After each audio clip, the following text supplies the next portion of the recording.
It was somebody she knew, and it's somebody she trusted. Mother of New York City model, 26, slain in Jamaica, speaks out as uncle says police are looking for two women to question. The family of a New York City woman who was murdered on the island of Jamaica this weekend believes she knew the person who beat her up and slashed her throat. Desiree Gibbon, 26, was spending about a month on her father's home island, staying at a hotel that her grandmother owns in the tourist destination of Montego Bay. The model was looking for work as a bartender so that she could go to film school in Europe to hone her craft as a documentary filmmaker. But on Sunday, residents in the town of Anchovy found Gibbon's remains in some bushes on the side of the road. She had been badly beaten and her throat was been slashed. Days later, her family are still struggling to come up with an explanation for what happened. Her mother, Andrea Gibbon, back in Queens, New York, spoke to reporters and said she thinks that whoever is responsible knew her daughter.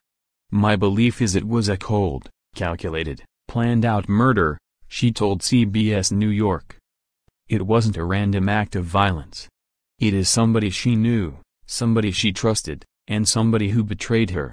She added to ABC, "She has family down there. She has cousins.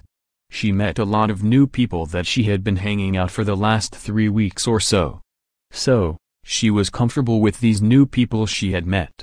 Her father, who didn't give his name, told the Jamaica Observer that he believes his daughter was lured from her grandmother's hotel because she had nothing on her. Her mother added that Gibbon was especially safe when traveling. She never traveled by herself. She didn't leave the hotel by herself. She always left with somebody, Andrea Gibbon said. They would take a car service provided by the hotel and the same driver would take them and drop them and bring them back. Her mother is also skeptical that she would have visited a small town like Anchovy, which is about 4 miles from her grandmother's hotel in Montego Bay. In a bush in the country where she would never have traveled, not ever. It was an isolated, desolate area, nothing there, she said. Gibbon's uncle Claude also spoke out, and said police officers told him that they were looking for two women they think might be connected to the crime. Claude Gibbon says he was the first person in the family to find out about Desiree's death, when a police officer came to the hotel with a picture of her dead body and asked him to identify it. "The officer who came here told me he had people to question two young ladies," he told the New York Daily News. Claude added that nothing seemed out of the ordinary in the days before his niece's disappearance. "She was gone for a few days, but it wasn't anything that was uncommon," he said. "She'd sometimes go in and out." He says he grew worried when she didn't return on Monday. Authorities have released no information on any leads they are pursuing. Gibbon's mother hopes that her daughter fought back and has some DNA of her killer left on her body. "I'm hoping that in her fight, she has obtained some DNA, whether under her fingernails, on her body or her teeth, somewhere," she told NBC New York.